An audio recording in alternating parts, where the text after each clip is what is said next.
नमस्कार. प्रत्येक उत्सवाचा प्रसाद किंवा नैवेद्य हा ऋतू सुसंगत असतो. आपण रामनवमी, हनुमान जयंती, जन्माष्टमी आणि दत्त जयंती उत्सवाला सुंठवडा हा प्रसाद म्हणून दाखवतो. दत्त जयंती हिवाळ्यात येत असल्यानं सुंठवडा म्हणजेच पंजिरी ही थोडी वेगळ्या पद्धतीने तयार केली जाते. देवाला दाखवला जाणारा प्रसाद हा चविष्ट तर असतोच, त्याचबरोबर शरीरासाठीही खूप फायदेशीर असतो. सुंठवडा शक्तिवर्धक तर आहेच, पण त्याचबरोबर सर्दी, खोकला, अंगदुखी ह्या हिवाळ्यातील व्याधींनाही दूर ठेवण्यास मदत करतो. जर आजची ही रेसिपी तुम्हाला आवडली तर आपल्या चॅनलला सबस्क्राईब करा आणि बेल आयकॉनला क्लिक करा, म्हणजे नवीन येणाऱ्या रेसिपींचे नोटिफिकेशन सगळ्यात आधी आपल्याला मिळेल. चला तर मग हा सुंठवडा कसा बनवायचा आणि त्यासाठी लागणारे साहित्य पाहूयात. अर्धी वाटी सुक्या खोबऱ्याचा किस घेतला आहे. अर्ध्या वाटीला थोडी कमी पत्री खडीसाखर घेतली आहे. सुंठ पावडर घेतली 1 चमचा. बडीशेप घेतलेली आहे 1 चमचा आणि 1.5 चमचा धणे पावडर घेतलेली आहे. हे आपल्याला सुंठवडा बनवण्याला बेसिक साहित्य लागतं आणि 4 मी इथे वेलची घेतलेली आहेत. हे बेसिक साहित्य आहे सुंठवडा बनवण्यासाठी लागणारं. बाकी साहित्य पाहूयात, पण तत्पूर्वी मी आपल्या सर्वांचे आरोग्य रुची किचन कट्ट्यावर स्वागत करते. हे बेसिक साहित्य वापरून आपला पारंपरिक सुंठवडा बनवला जातो, पण हिवाळ्याचे दिवस आहेत, यासाठी आपण आणखी काही ॲडिशनल त्यामध्ये गोष्टी घालणार आहोत. यामध्ये आपण बदाम, काजू, खारीक, तीळ, खसखस असे काही पदार्थ आणखी वापरणार आहोत की जेणेकरून आपला सुंठवडा आणखी पौष्टिक होईल. तर यासाठी आपण इथे घेतलेलं आणखी जे साहित्य आहे ते आहे, आपण इथे जवळजवळ अर्ध्या वाटीला थोडे कमी बदाम घेतलेले आहेत. खसखस घेतली 1 वाटी. 2 चमचे पांढरे तीळ घेतलेले आहेत. खारीक घेतलेली आहे अर्धी वाटी. खारकेचे तुकडे आहेत ते वाळलेले. त्यानंतर आपण पाहिलंच मगाशी ओवा घेतलेला आहे 1 चमचा आणि काजूचे तुकडे घेतलेत अर्ध्या वाटीला थोडे कमी आणि बडीशेप घेतलेली आहे आणि धणे पावडर घेतलेली आहे. हे आपण साहित्य घेऊन आता आपण सुंठवडा बनवणार आहोत. चला तर मग सुंठवडा बनवायला सुरुवात करूया. इथे पॅनमध्ये मी बदाम घातलेले आहेत आणि गॅस चालू करून बदाम आपण थोडेसे रोस्ट करून घेणार आहोत. बदाम थोडेसे झाल्यावरती मी त्यामध्ये आता काजूचे पाकळ्या घातलेल्या आहेत, त्याही थोड्याशा आपण ड्राय रोस्ट करून घेणार आहोत की जेणेकरून आपला सुंठवडा छान खुसखुशीत होईल आणि बरेच दिवसही टिकेल. आपण हा प्रसादासाठी बनवतोय, त्यामुळे आपण हा प्रसाद दिल्यावरती वाटल्यावरती संपणार आहे, पण आपण घरी बनवून ठेवलात तर त्यावेळी तो खूप दिवस टिकण्यासाठी असे भाजलेलं उपयोगी पडेल. आता इथे मी पॅनमध्ये पांढरे तीळ घालून घेतलेले आहेत. आपण मंद गॅसवरती ते भाजून घेतोय आणि यातच मी आता खसखस घालून घेतलेली आहे.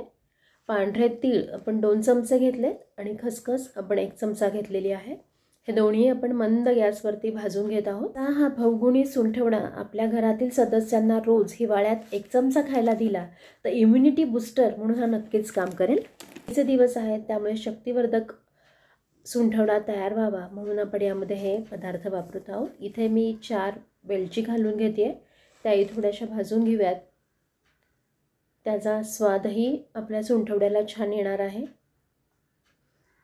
अशा रीतीने बघा आपलं हे आता भाजून झालेलं आहे आणि मी एका ताटलीमध्ये हे काढून ठेवते.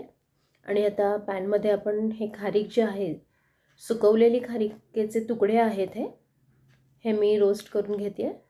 हे आपण थोडेसे भाजून घेणार आहोत की जेणेकरून ते मिक्सरमध्ये व्यवस्थित छान वाटले जातील. खारीकही थंडीमध्ये खूप शक्तिवर्धक असते. हे बघा हे छान भाजून झालेत, काढून ठेवूयात. इकडे पॅनमध्ये आता बडीशेप थोडीशी आपण रोस्ट करूयात आणि तेव्हाच आपण ओवा करूयात, रोस्ट करायला घेऊयात. दोन्ही 1-1 चमचा घेतलेला आहे. हे आपण सगळं मंद गॅसवरती थोडंसं परतवून घेणार आहोत. कुठलंही साहित्य भाजलं की त्याचा स्वाद आणखी वाढतो, तर अशा रीतीनं आपण हे छान रोस्ट करून घेतलेलं आहे. आता आपण पॅन तेही काढून ठेवलं आणि पॅनमध्ये सुकं खोबऱ्याचा जो किस आहे तोही आपण साधारणतः गुलाबी असा परतवून घेणार आहोत की जेणेकरून तो छान खुसखुशीत भाजला जाईल आणि त्याची चवही आपली छान येईल पंजिरीला आणि सुंठवडा आपला छान खुसखुशीत तयार होईल. आता ते सगळे साहित्य आपण गार करायला ठेवलं. साहित्य गार झालेलं आहे. इथं मिक्सरच्या भांड्यात मी पहिल्यांदा तीळ आणि खसखस घेतलेली आहे, त्यानंतर बडीशेप आणि ओवा घालून घेतलेला आहे, खडीसाखर जी पतळी खडीसाखर घेतली आहे ते घालून घेतली आहे आणि खारकीचे तुकडे घालून घेतलेत आणि हे आता आपण मिक्सरला वाटून घेणार आहोत। हे बघा, मिक्सरला छान अशी त्याची पावडर तयार करून घेतलेली आपण। यामध्ये जर आपण बदाम वगैरे घातले असेल तर त्यात तेलबिया आहेत, खोबरं घातलं असतं तरी त्याला तेल सुटलं असतं आणि हे चिकटसर तयार झालं असतं, म्हणून पहिल्यांदा आपण हे सगळे पावडर जे आहेत त्या पहिल्यांदा तयार करून घेतल्या। आणि आता मिक्सरच्या भांड्यामध्ये आपण जे ड्राय रोस्ट केलेले काजू, बदाम आणि खोबरं जे आहे ते घालून घेऊया आणि ते मिक्सरमध्ये आपण चालू बंद असं करत फिरवणार आहोत 1 ते 2 वेळा, कारण की आपल्याला खूप ते असं पावडरमध्ये नको आहे, नाहीतर ते चिकट होईल, त्यातनं तेल बाहेर येईल। हे बघा, अशा रीतीनं हे मिक्सरमधनं मी एकदा फिरवून घेतले, जाडसरच ठेवलेलं आहे। आणि यामध्येच आता आपण मगाशी ज्या पावडर तयार केल्या होत्या सगळ्या, जे वाटून घेतलं होतं पहिल्यांदा ते घालून घेऊयात, खडीसाखर, बडीशेप, ओवा वगैरे। आणि यामध्ये आता मी 1 चमचा सुंठ पावडर घातली आणि 1.5 चमचा धणे पावडर घालून घेतली आणि हे थोडंसं मी चमच्यानं मिक्स करते आणि मिक्सरला फक्त एकदा आपण फिरवून घेणार आहोत की जेणेकरून सगळं व्यवस्थित मिक्स व्हावं। खूप जास्त वेळा मिक्सर फिरवायचा नाही आहे। हे बघा, अशा रीतीनं आपला हा सुंठवडा तयार आहे। अगदी मी खूप तो बारीकसर वाटलेला नाही आहे, थोडासा जाडसर ठेवलेला आहे काजू बदामचे काप, की जेणेकरून खाताना आपल्याला कधी कधी ठसका लागतो। हे बघा, अशा रीतीनं आपला हा सुंठवडा म्हणजेच पंजिरी तयार आहे प्रसादासाठी। आणि प्रसादासाठी ही आपण साधारणतः एवढी देतो, हिवाळ्याचे दिवस आहेत, थोडीशी जास्त खाल्ली तरी चालेल।